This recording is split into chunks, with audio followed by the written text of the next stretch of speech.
Hello അസ്സലാമു അലൈക്കും welcome back. അപ്പോൾ എളുപ്പത്തിൽ ഉണ്ടാക്കാൻ പറ്റുന്ന ഒരു കണ്ണൂർ സ്റ്റൈൽ കല്ലുമ്മക്കായ ഫ്രൈ ആണ് കാണിക്കുന്നത്. ആദ്യം തന്നെ ഒരു മിക്സീൻ്റെ ജാറിലേക്ക് പച്ചരി ഇട്ട് കൊടുക്കുക. ഞാനിപ്പോൾ ഒരു അരക്കപ്പ് പച്ചരിയാണ് ഇട്ട് കൊടുക്കുന്നത്.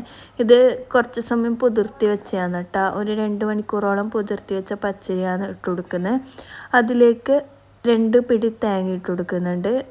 2 പിടി തേങ്ങ ഇട്ട് കൊടുക്കുക. ഒരു 2-3 അല്ലി കറിവേപ്പില ഇട്ട് കൊടുക്കുക. 2 പച്ചമുളക് ഇട്ട് കൊടുക്കുക. കറിവേപ്പിലയും പച്ചമുളകിലും ഒരു കളറിനും പിന്നെ ഒരു ടേസ്റ്റിനും വേണ്ടിയിട്ട് ഇട്ട് കൊടുക്കുന്നതാണ്. 2 അല്ലി വെളുത്തുള്ളി ഇട്ട് കൊടുക്കുക. ഒരു 2-3 സ്പൂണ് വലിയ ജീരകം ഇട്ട് കൊടുക്കുക.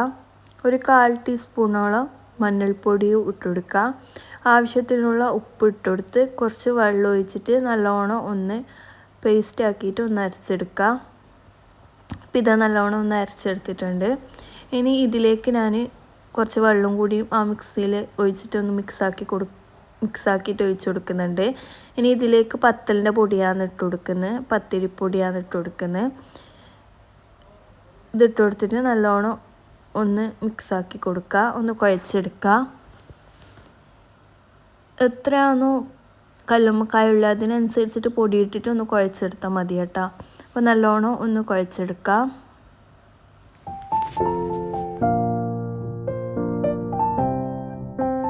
അപ്പോൾ ഇതാ അരിയെല്ലാം നല്ലോണം കുഴച്ചെടുത്തിട്ടുണ്ട്. ഇത് കല്ലുമ്മക്കായ ക്ലീൻ ചെയ്തിട്ട് വെള്ളം പോകാൻ വേണ്ടിയിട്ടാണ് കേട്ടോ ഇങ്ങനെ എടുത്ത് വെച്ചിട്ടുള്ളത്.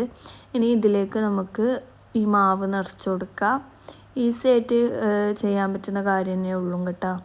അപ്പോൾ ഇതെല്ലാം ഒന്ന് നിറച്ചെടുക്കാം. അധികം ഫില്ലാക്കി എടുക്കുന്നില്ല, ചെറിയ ചെറിയ ഇതാക്കിയിട്ടാണ് എടുക്കുന്നത്. കൂടുതലാക്കിയിട്ട് വലിയ സൈസിലാക്കി എടുക്കുമ്പോൾ ഈ കല്ലുമ്മക്കായൻ്റെ ടേസ്റ്റ് കുറഞ്ഞ് വരും കേട്ടോ.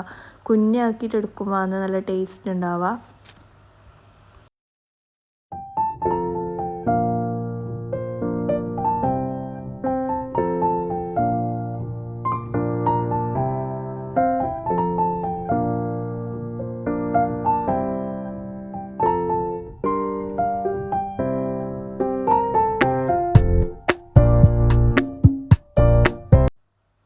അപ്പോൾ ഇതായാലും അങ്ങനെ ചെയ്തെടുത്തിട്ടുണ്ട്. ഇനി ഒരു ആവിത്തട്ടിൽ വെച്ചിട്ട് ഇഡ്ഡലി ചെമ്പിലാണ് കേട്ടോ ഞാൻ വെക്കുന്നത്.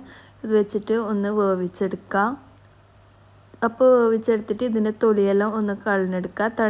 ഒന്ന് തണുത്തതിന് ശേഷം വേണം കേട്ടോ ഒന്ന് തൊലി കളഞ്ഞെടുക്കാൻ വേണ്ടിയിട്ട്. ഇതിന് ഇനി നമുക്ക് ഒരു ബൗളിലേക്ക് ഒരു 2-3 സ്പൂണ് മുളക് പൊടി ഇട്ട് കൊടുക്കുന്നുണ്ട്. ഒരു 1/4 ടീസ്പൂണ് മഞ്ഞൾപ്പൊടി, ആവശ്യത്തിനുള്ള ഉപ്പ്, കുറച്ച് കറിവേപ്പിലയും കൂടി ഇട്ട് കൊടുക്കുന്നുണ്ട്. മുളക് പൊടിയെല്ലാം നിങ്ങൾ എരിവിനനുസരിച്ചിട്ട് എടുത്താൽ മതി. കുറച്ച് വെള്ളം ഒഴിച്ചിട്ട് നല്ലോണം ഒന്ന് മിക്സാക്കി എടുക്കുക.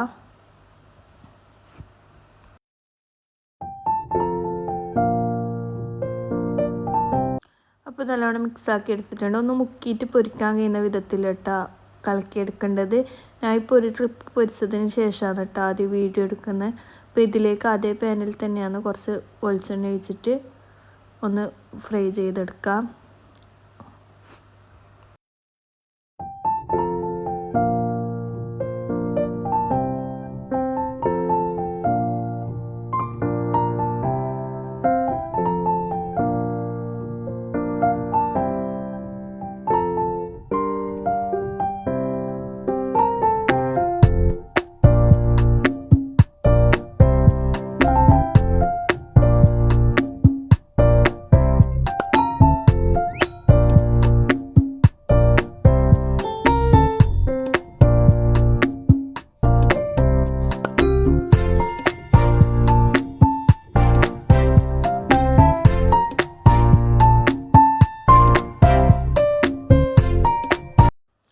അപ്പോൾ ഇതാ ഒരു ഭാഗം ഫ്രൈ ആയി വന്നിട്ടുണ്ട്. അപ്പോൾ തിരിച്ചിട്ട് കൊടുക്കുക. അങ്ങനെ എല്ലാ ഭാഗവും ഒന്ന് ഫ്രൈ ആക്കിയിട്ട് എടുക്കുക.